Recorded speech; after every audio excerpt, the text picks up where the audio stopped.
Aray ko. Good morning guys. So magluluto ako ngayon ng breakfast. Ang aming breakfast for today is pansit bihon. At saka nagprito din ako ng manok para sa kanilang lunch box baon. So ang recados ko pala dito sa aking pansit bihon ay karneng baboy. So, ginisa ko na siya guys hanggang lalabas yung mantika niya or hanggang sa golden brown. Tapos, ito rin ang aking ricados, ahos, sibuyas, at saka bell pepper. So, ito yung aking bihon. Gihuluman sa nakita sa tubig para mahumok siya. Tapos, ito pa ang aking fresh milky. Yan, hinugasan ko na yan siya. Tapos ito yung aking ricados na gulay sa aking pansit bihon, which is stock ng pechay. Yan. Saka ito naman ang aking dahon ng pechay. So sinapalit ko siya guys kasi mas matigas kasi yung stock ng pechay. So na golden brown na karneng baboy. Ayan. So meron na siyang mantika, lumalabas na pero hindi pa masyadong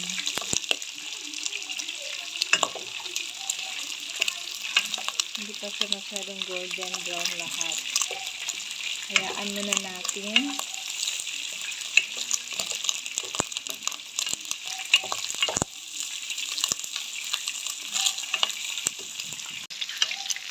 I woke up like this, charot. So ayan ang ating pinarito manok. Pang lunch box yan sa ating mga kabataan dito sa bahay. Ayan. Yung iba luto na, yung iba hindi pa. Balik pa rin natin yung iba.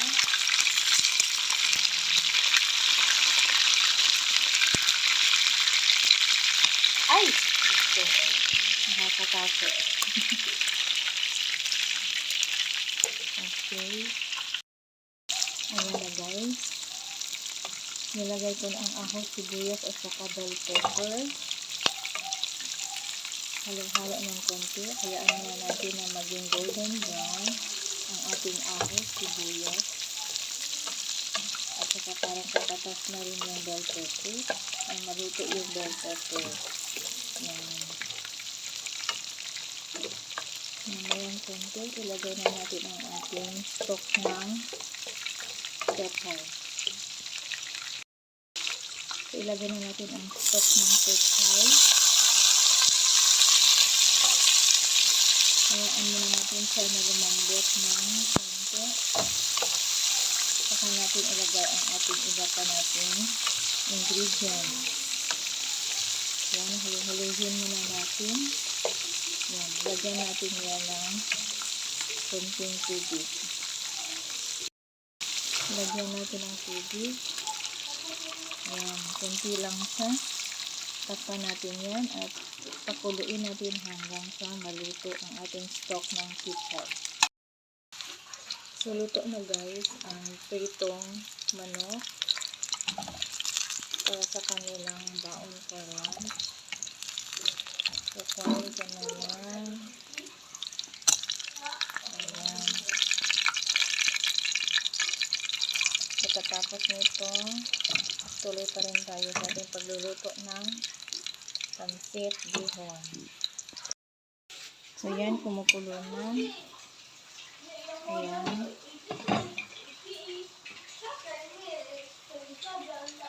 Luto na ang ating stock ng pechay.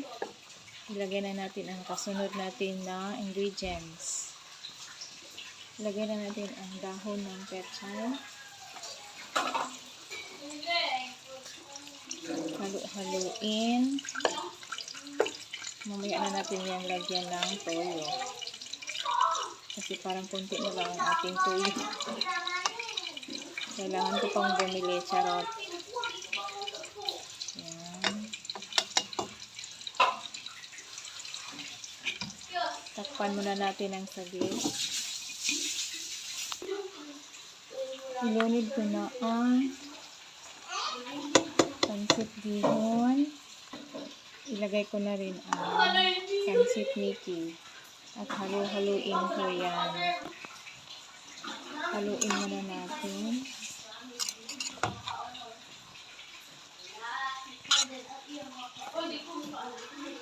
Maingay ito sa bahay guys kasi naliligo sila guys.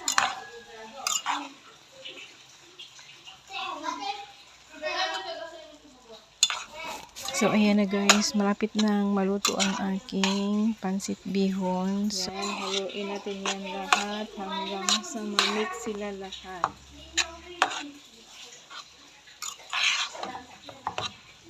Mamayang hapon pala guys, meron na naman akong gagawin. Magtutupit na naman ako sa mga kabinet sa kwarto. Ilagay na natin ang toyo. Yun na lang ang tuyo na natira guys.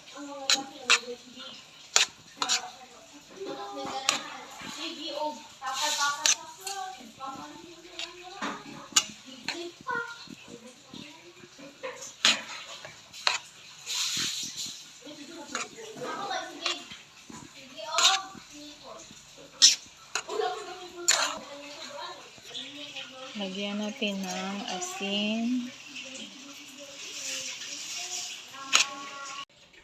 Eating time na guys. May hapon guys. So mamilo na pong ko diri sa among kwarto guys kay murag nagkalandrakas na pud siya guys oh.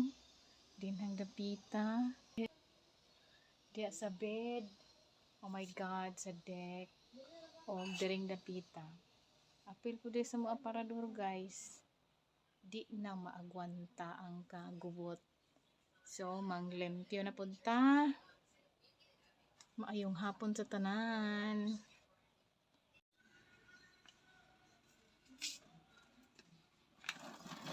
Ato ni ipang sabit ang mga bagay. Kay murag damo na gid si Ja. Di gid masabot ang mga bag diri. Ay, pagkadaghan sa bag. Okay lang tagdahan isud. Wa man dyan mo, char.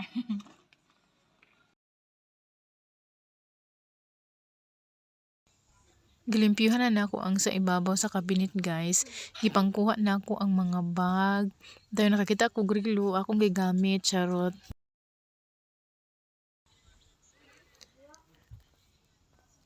So ako na din ang gipangkuha, gipangubos ang mga bag guys. So karon nagkuha din ko og trapo kay akong trapuhan, silhig ug daspan. Kay grabe na gid kay ka mga abog, hala gipang silhig na nako. Nang lagpot ang mga abog, gitrapuhan dayon nako. Og uga nga trapo. And giapil na lang po na akong trapo ang mga bag. Sige, balik na po na akong display diha ang mga bag ng mga tsada kayo, charot. Salamat di ay sa nanghatag ang mga bag, char. So ako na nang gipang arrange niya guys. Charo dili pa na malimpyo. Bantay lang gini mga bataam. Gubot-gubot na pud sa cabinet. So kani siya guys. Ang sulod ani guys is nang lagom lagi siya guys. Okay, dugay na kay ni dalaga pa mi ani. Dalaga pa ko, char. Unsa na ko idara ron, charot. So mo ni siyang among mga kabilin. Kanino gid siya nabilin nga mga pictures. Yan. Ang una pag ko mga pictures kay ako pag yung pag graduate sa college. Oh my god, maganda siya kung pag-open, charot. So, ang uban pa mga pictures na diri sa mga dalaga pa ko. O dalaga pa pud akong mga duha ka manghod nga babaji, charot. So, muna lang ni mong nabilin nga mga pictures. Kay karon ang mga pictures guys kay digital naman ta, char. Saba na pud kayo ang gym guys. Kay murag na sa guys sulay program. So, ikip lang gyapon nato ni siya guys during the feta. Kaya kung kinsay gustong mutan-aw, dres lang magtan-aw, charot. So, ang sunod na po na itong himuon guys is diri na po ko mamilo kay nasagubot na po ang mga sanina na madaling raketa.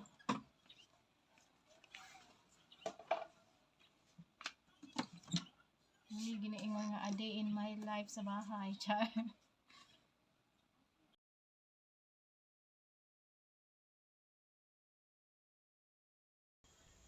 Mamilo na po ko diring dapita guys, ka nagkalandra ka saksak sinagol na gyud ning akong gipang mga butang diri sa amo ang cabinet no. Di gyud nako mailhan kung ahay ako ang sanina og sanina sa akong mga anak og sa akong mother dear. Charot, grabe na eto.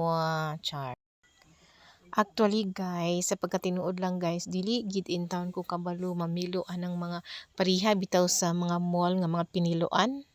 Ambot na lang gyud, nagtry gyud ko na pero di gyud nako makuha ang perfect nga pagpamilyo gyud, as in maunang maibog gyud ko makakita na mapinahatnig nga mga piniloan di sa mga mall, sa department store nga mga sanina.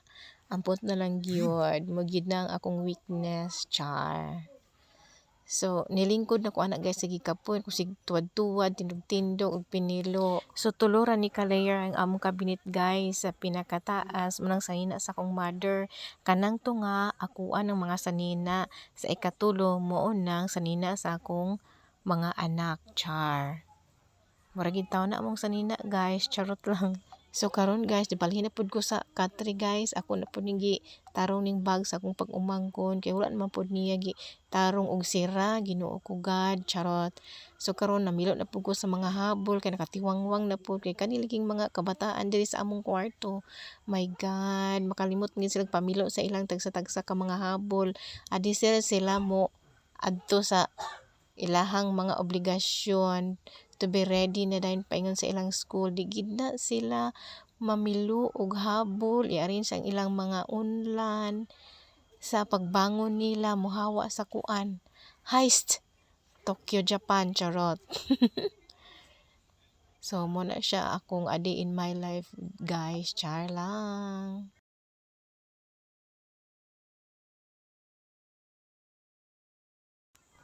So giapil na lang pod nako guys ang among black nga tray kay nagkalandrakas naman pod tawon ni, nalibog na ko asay akong pampa-beauty ug dili pampa-beauty diring dapita. Char. So gidisregard na pod nako ang mga gamit nga dili angay gamiton ug ipanglabog na, ibutang na sa basurahan. Char lang.